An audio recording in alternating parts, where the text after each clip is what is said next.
Hello दोस्तों, स्वागत है आप सभी का एक नए वीडियो में। आइए जानते हैं आज के देश और दुनिया की कुछ खास खबर। उत्तर प्रदेश से भी कई सारी खबरें हैं, वेदर को लेकर भी कई सारे अपडेट हैं और साथ ही सोना चांदी का दाम भी जानेंगे क्योंकि सोना 1100 रुपए तक सस्ता हुआ है। आइए जानते हैं तमाम बड़ी खबरें, इस वीडियो में आप अंत तक बने रहिएगा। चलिए शुरू करते हैं। बात कर ले पहले खबर की, तो केजरीवाल की कस्टडी 7 मई तक बढ़ा दी गई है। जेल में पहली बार इंसुलिन दी गई है। दोस्तों, दिल्ली के राउज एवेन्यू कोर्ट में मुख्यमंत्री अरविंद केजरीवाल की न्यायिक हिरासत को 7 मई तक बढ़ा दिया गया है। इससे पहले केजरीवाल की कस्टडी 1 अप्रैल से 15 अप्रैल तक बढ़ाई गई थी, फिर 23 अप्रैल तक बढ़ाया गया था और अब 7 मई तक बढ़ाया गया है। कोर्ट के इस आदेश के बाद केजरीवाल अब लोकसभा चुनाव के दूसरे यानी 26 अप्रैल और तीसरे यानी 7 मई फेज की वोटिंग के दौरान भी जेल में रहेंगे। उधर तिहाड़ प्रशासन ने बताया कि केजरीवाल को कम खुराक वाली इंसुलिन की 2 यूनिट दी गई क्योंकि उनका शुगर लेवल 217 हो गया था। वहीं मोदी बोले, कांग्रेस राज में हनुमान चालीसा सुनना भी गुनाह है, ये केवल मुसलमानों को आरक्षण देना चाहते हैं। प्रधानमंत्री नरेंद्र मोदी ने राजस्थान में एक बार फिर से कहा कि देश में आरक्षण कभी खत्म नहीं होगा। कांग्रेस पार्टी की सोच हमेशा से तुष्टीकरण की राजनीति की रही है। वो दलित और आदिवासियों को मिले आरक्षण को कम करने और मुसलमानों को देना चाहते हैं। पीएम ने आगे कहा कि कांग्रेस राज में तो हनुमान चालीसा पढ़ना सुनना भी गुनाह हो गया है। कर्नाटक में इसीलिए तो एक युवक को पीटा गया क्योंकि वो हनुमान चालीसा सुन रहा था। वहीं पतंजलि ने कहा कि 67 अखबारों में माफीनामा छपवाया है। कोर्ट ने पूछा, साइज विज्ञापन जैसा है क्या? कटिंग भेजिए। जी हाँ, देखिए आप किस प्रकार से यहाँ पर पिक्चर में दिखा भी रहा है कि 22 अप्रैल 2024 को अखबारों में प्रकाशित पतंजलि का माफीनामा कितने छोटे साइज में छपा हुआ है। फिलहाल इसके साथ ही 10 जुलाई 2022 को भी प्रकाशित था पतंजलि वेलनेस का विज्ञापन, जिसे IMA ने भ्रामक बताया था। दरअसल दोस्तों, आपको बता दें, पतंजलि ने माफीनामे में कहा है कि दोबारा गलती नहीं करेंगे। पतंजलि आयुर्वेद ने 22 अप्रैल को भ्रामक विज्ञापन देने को लेकर कुछ न्यूज़पेपर में माफीनामा प्रकाशित करवाया था। इसमें कहा गया कि पतंजलि आयुर्वेद सुप्रीम कोर्ट का पूरा सम्मान करता है। सुप्रीम कोर्ट में हमारे वकीलों ने हलफनामा पेश किया, उसके बाद हमारे विज्ञापन प्रकाशित किए गए, प्रेस कॉन्फ्रेंस की गई है।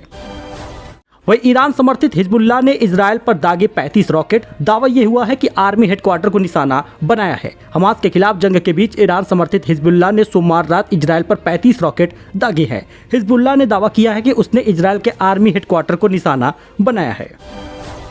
वही सोने की कीमत में अचानक 1000 रुपए की गिरावट आई है। 10 ग्राम सोना 71,000 रुपए पहुंच गया है। जी हां दोस्तों, सोना और चांदी की कीमतों में 1000 रुपए से ज्यादा की गिरावट आई है। IBJA के मुताबिक 24 कैरेट 10 ग्राम का सोना 1134 रुपए सस्ता हुआ है और 71,741 रुपए का मिलेगा। वहीं 1 किलो चांदी 1667 रुपए अचानक सस्ती हुई है और 79,887 रुपए बिक रही है। दरअसल सोने के दाम इस साल 8,389 रुपए बढ़े थे, लेकिन अचानक से अब दाम गिरना शुरू हो गए हैं। वहीं लखनऊ ने चेन्नई को IPL 2024 में दूसरी बार हराया है। स्टोइनिस ने 63 गेंदों पर नाबाद 124 रन बनाए हैं। लखनऊ सुपर जॉयंट ने IPL 2024 में चेन्नई सुपर किंग को 6 विकेट से हराया है। LSG की सीजन में 5वीं जीत हो गई है। टीम पॉइंट टेबल में 10 अंक के साथ वो चौथे नंबर पे आ गई है। इससे पहले चेन्नई सुपर किंग चौथे नंबर पे थी, लेकिन अब हार के बाद वो 5वें नंबर पे चली गई है। वहीं केरल के विधायक ने कहा, राहुल अपना DNA चेक कराए। कहा, उन्हें गांधी सरनेम लगाने का अधिकार नहीं है। मुझे शक है कि उनका जन्म नेहरू परिवार में हुआ है, ऐसा केरल के विधायक ने कहा है। वहीं संजय सिंह बोले, केजरीवाल पर नजर रख रहे हैं PMO। दिल्ली LG नियम तोड़कर CCTV लिंक से देख रहे, कभी भी दुर्घटना हो सकती है, ऐसा संजय सिंह ने बयान दिया है और आरोप लगाया है PM मोदी पर। वही सूरत में BJP से मिले हुए कांग्रेस प्रत्याशी रिश्तेदारों को प्रस्तावक बनाया, जिससे पर्चा खारिज हो। 5 स्टार होटल में 24 घंटे चला ऑपरेशन निर्विरोध। वहीं नागालैंड से एक बड़ी खबर सामने आ रही है, जिसमें नागालैंड के 6 जिलों में नए राज्य की मांग हो रही है। 2 महीने से स्कूल और सरकारी कामकाज बंद है। 4 लाख से ज्यादा वोटरों ने लोकसभा चुनाव का बहिष्कार किया है। जी हाँ दोस्तों, नागालैंड के 6 जिलों में नए राज्य की मांग हो रही है। ईरान ने कश्मीर पर नहीं दिया पाकिस्तान का साथ। PM शहबाज ने गाजा से की कश्मीर की तुलना, ईरानी राष्ट्रपति ने नजरअंदाज किया है।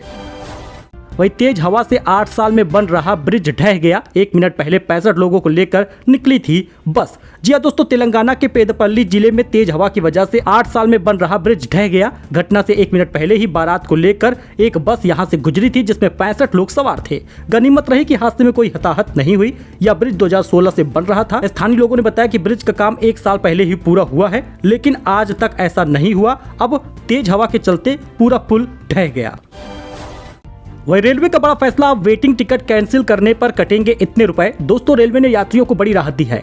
IRCTC के वेबसाइट के मुताबिक बुक किए गए वेटिंग और RAC टिकटों को रद्द किए जाने की स्थिति में सुविधा शुल्क के नाम पर मोटी रकम की कटौती नहीं होगी। ऐसे टिकटों पर अब रेलवे की ओर से निर्धारित प्रति यात्री 60 रुपए कैंसिलेशन शुल्क लगाया जाएगा। यानी कैंसिलेशन चार्जेस जो है वो अब तय कर दिया गया है। यानी अगर आप अपना वेटिंग टिकट कैंसिल कराने आते हैं तो आपसे 60 रुपए कैंसिलेशन शुल्क लिया जाएगा, मोटी रकम नहीं ली जाएगी। यात्रियों को राहत मिली है। वही दोस्तों, पीएम मोदी मिलने का समय दे, उनकी गलतफहमी करूंगा दूर, मंगलसूत्र पर खड़गे की 2 टूक सामने आई है। पीएम मोदी चुनावी रैलियों में कांग्रेस पर महिलाओं का मंगलसूत्र तक छीनने और देश में मुस्लिम लीग लाने की बात का आरोप लगा रहे हैं। जवाब में खड़गे ने कहा कि अगर पीएम समय देंगे तो उनकी गलतफहमी को हम दूर करेंगे।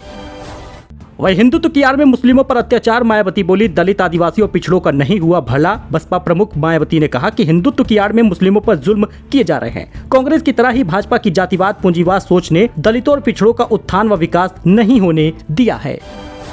तो यूपी के इस जिले में गर्मी ने तोड़ा 52 साल का रिकॉर्ड। सुबह 9 बजे ही पहुंच गया पारा 40 तक। दोस्तों, यूपी में इस साल गर्मी ने कई सालों का रिकॉर्ड तोड़ दिया है और तेजी से गर्मी बढ़ती जा रही है। कानपुर में गर्मी ने 52 साल का रिकॉर्ड तोड़ दिया है। यहाँ पर सुबह 9 बजे ही पारा 40 तक पहुंच जा रहा है। हीट वेव का रेड अलर्ट जारी किया गया है। लू चलने लगी है जो मई के पहले हफ्ते से शुरू हो जाएगी। भारतीय मौसम विज्ञान विभाग ने कहा अगले 48 घंटों में स्थिति और खराब हो सकती है। देखिए, प्रदेश का दूसरा सबसे गर्म शहर कौन सा है? कुशीनगर के बाद कानपुर प्रदेश में सबसे गर्म रहा। भारतीय मौसम विज्ञान विभाग के अनुसार एयरफोर्स वेदर स्टेशन पर अधिकतम तापमान 41.2 डिग्री सेल्सियस रिकॉर्ड किया गया है। सुबह ही 40 तक पहुंच जा रहा है तापमान।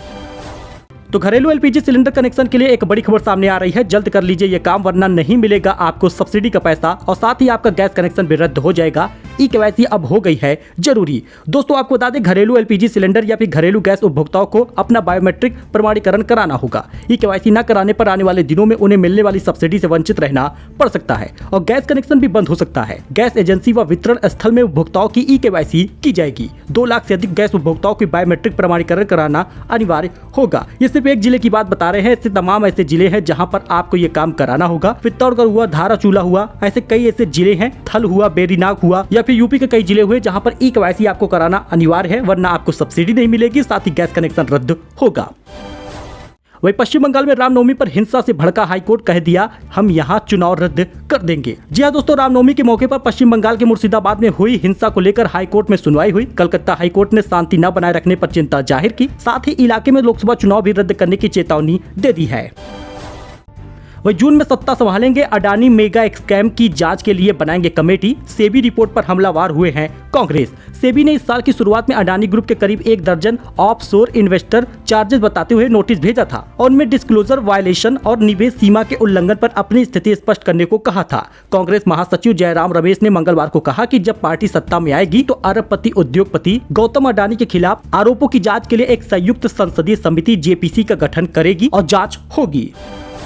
तो दोस्तों, यूपी में अगले 2 दिनों तक 52 जिलों में लू चलने की चेतावनी जारी की गई है। 32 जिलों में येलो अलर्ट जारी हुआ है। थोड़ा सा सावधान रहने की जरूरत पड़ेगी। यूपी में मौसम के तेवर मंगलवार से ही तीखे होते जा रहे हैं। अब आपको बता दें, प्रदेश के कई जिलों में सुबह 9 बजे से ही गर्म हवा चलनी शुरू हो गई है। मौसम विभाग ने बुधवार के लिए पूर्वी उत्तर प्रदेश समेत 32 जिलों में येलो अलर्ट जारी किया है। यानी बुधवार से लेकर अगले रविवार तक तापमान में बहुत ज्यादा बढ़ोतरी होगी। इन जिलों में हीट वेव की स्थिति हो सकती है। इसके साथ ही गुरुवार और शुक्रवार को लखनऊ, कानपुर समेत 52 जिलों में हीट वेव का अलर्ट जारी किया गया है। प्रदेश में मंगलवार को सबसे अधिक तापमान 42 डिग्री बुलंदशहर में दर्ज किया गया। इसके अलावा कानपुर में 41 डिग्री तापमान, प्रयागराज में 41 डिग्री, गोरखपुर, हमीरपुर, झांसी, उरई, आगरा में 40 तक तापमान पहुंच गया। देखिए, इन जिलों में लू की चेतावनी दी गई है। बांदा, चित्रकूट, कौशाम्बी, प्रयागराज, फतेहपुर, प्रतापगढ़, सोनभद्र, मिर्जापुर, इन तमाम जिलों में लू की चेतावनी जारी की गई है, जिसमें रायबरेली, अमेठी, सुल्तानपुर, अंबेडकर नगर भी शामिल है। देखिए, 25 और 26 को इन जिलों में हीट वेव की स्थिति है। आप यहाँ पे इसका स्क्रीनशॉट ले सकते हैं और अपने जिले का नाम देख सकते हैं।